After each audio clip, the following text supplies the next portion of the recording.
Hola, nosotros somos el equipo 7 conformados por Cruz Atita Xuñu, Mena Cuamax y Abril Dion, Sánchez Ramírez María Isabel y Tapia Rodríguez Itlali.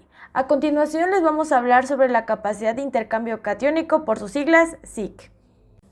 ¿Alguna vez te has preguntado cómo el suelo retiene los nutrientes para que tus plantas crezcan fuertes? Hoy te presento la capacidad de intercambio catiónico, la SIC por sus siglas. Es el superpoder de almacenamiento que tiene tu suelo. Imagina que el suelo es un imán gigante que solo atrae las piezas de carga positiva, que llamamos cationes.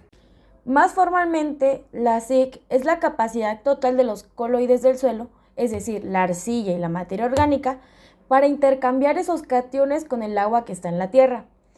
Piensa en ella como la capacidad máxima de su tanque de reserva de nutrientes. Cabe aclarar que la SIC no es igual en todos los suelos. Un suelo arenoso tiene un SIC bajo y un suelo con mucha arcilla o materia orgánica tendrá un SIC alto.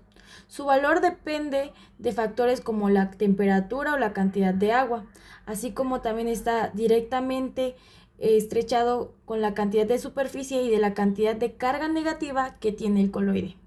Entonces, ¿por qué es importante para un agricultor? Por dos razones fundamentales: la retención y la liberación controlada. La primera es cuando los cationes ligados al complejo de cambio no se pierden con la lluvia o el riego. Están seguros. Solo los cationes que están sueltos en el agua corren el riesgo de ser arrastrados. Mientras que el segundo es cuando una planta necesita un nutriente, el complejo de cambio suelta uno de su reserva para reponerlo en la solución del suelo. De esta forma asegura una nutrición constante y da al suelo su crucial capacidad tampón. En resumen, la SIC es la capacidad de tu suelo para retener y suministrar nutrientes. La práctica comenzó preparando la muestra de suelo, que primero se dejó secar al aire y después se tamizó para que quedara más homogénea. Luego tomamos una porción de suelo y la lavamos con una solución de cloruro de calcio, ajustada a pH 7. Este paso se hace para ocupar todos los sitios negativos del suelo con calcio, ya que este ion se adhiere muy bien a las arcillas y a la materia orgánica. Al agregar calcio en exceso, desplaza los otros cationes que estaban originalmente en el suelo, dejando únicamente calcio en esos sitios de intercambio. Cuando el suelo quedó saturado con calcio, realizamos varios lavados con etanol. Esto sirve para eliminar el cloruro de calcio que quedó libre y que no estaba realmente unido al complejo de intercambio. El etanol ayuda a que las sales se disuelvan menos y permite quitar ese calcio libre, evitando que afecte la titulación. Así, garantizamos que solamente quede el calcio que sí estaba retenido en el suelo. Después de retirar el exceso de cloruro de calcio, agregamos una solución de cloruro de sodio, 1N. El sodio compite por los mismos sitios donde estaba el calcio, por lo que, al añadirlo en exceso, desplaza al calcio que estaba absorbido en los coloides del suelo. Ese calcio que se libera pasa a la solución y es el que se mide para obtener la capacidad de intercambio catiónico.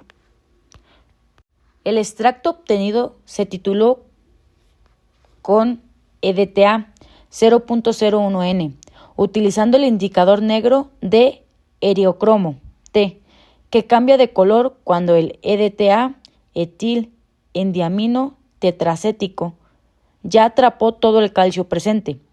La titulación nos permite saber, según el volumen gastado, cuánto calcio salió del suelo. Finalmente, con ese dato aplicamos la fórmula correspondiente considerando la normalidad del EDTA, el factor de corrección, el peso de la muestra y el ajuste para obtener el resultado. Esto nos da un valor que refleja la capacidad del suelo para retener nutrientes importantes y evitar su pérdida por lavado. Cálculo de la capacidad de intercambio catiónico y del factor de corrección. Para realizar el cálculo de estas medidas se aplicaron las siguientes fórmulas, en el que la capacidad de intercambio catiónico es igual a mililitros de EDTA por normalidad por factor de conversión sobre gramos del suelo y todo esto multiplicado por 100. Para el caso del factor de corrección se calcula dividiendo 5 sobre los mililitros de EDTA gastados. Aplicando estas fórmulas a nuestros datos obtenidos durante la práctica, presentados en la siguiente diapositiva, obtenemos un factor de corrección de 0.333, ya que nuestros mililitros de DTA gastados fueron 15. Para el caso de la capacidad de intercambio catiónico, obtenemos una capacidad de 1.2738. Una vez que obtuvimos nuestro resultado, al comparar la capacidad de intercambio catiónica obtenida, que fue de 1.2738 con la presente tabla, podemos ver que es un valor muy bajo, ya que es menor a 15.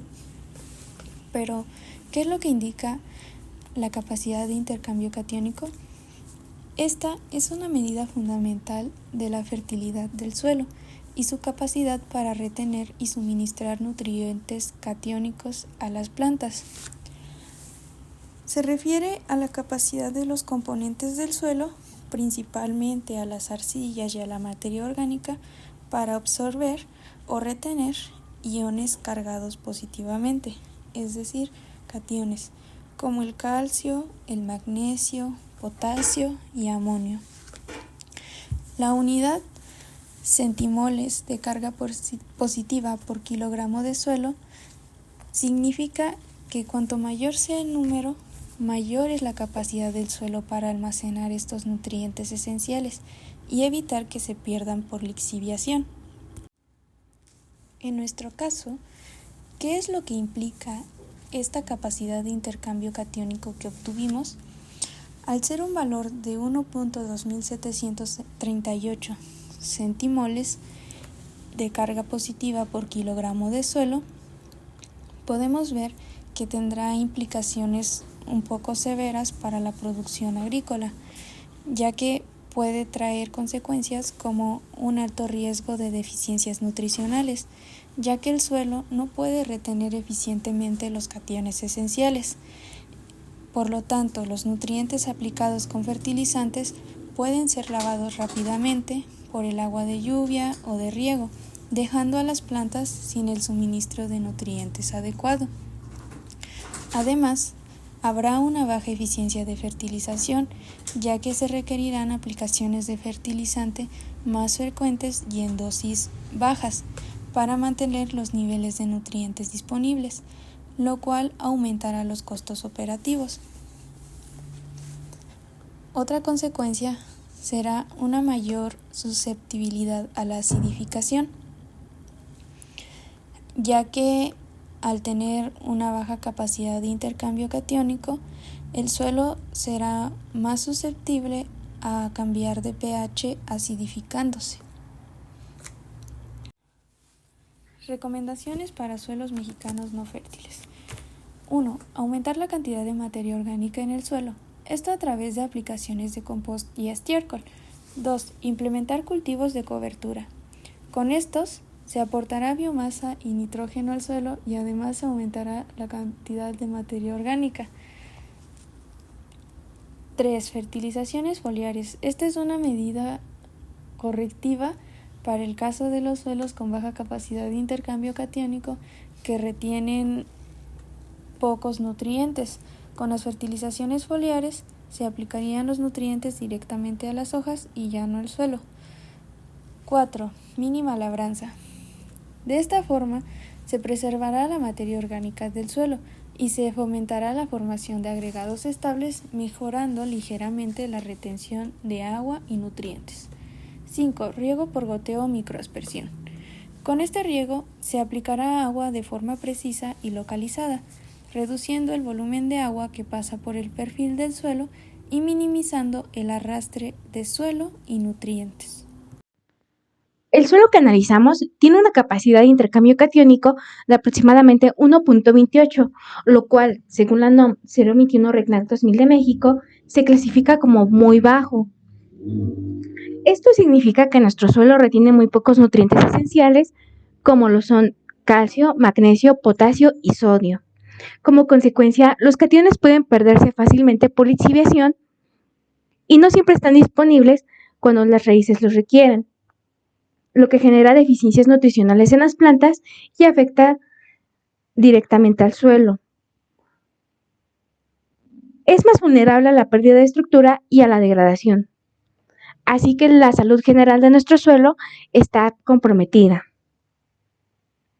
Conocer este valor nos permite entender cómo es que se comporta y qué podemos hacer para mejorarlo.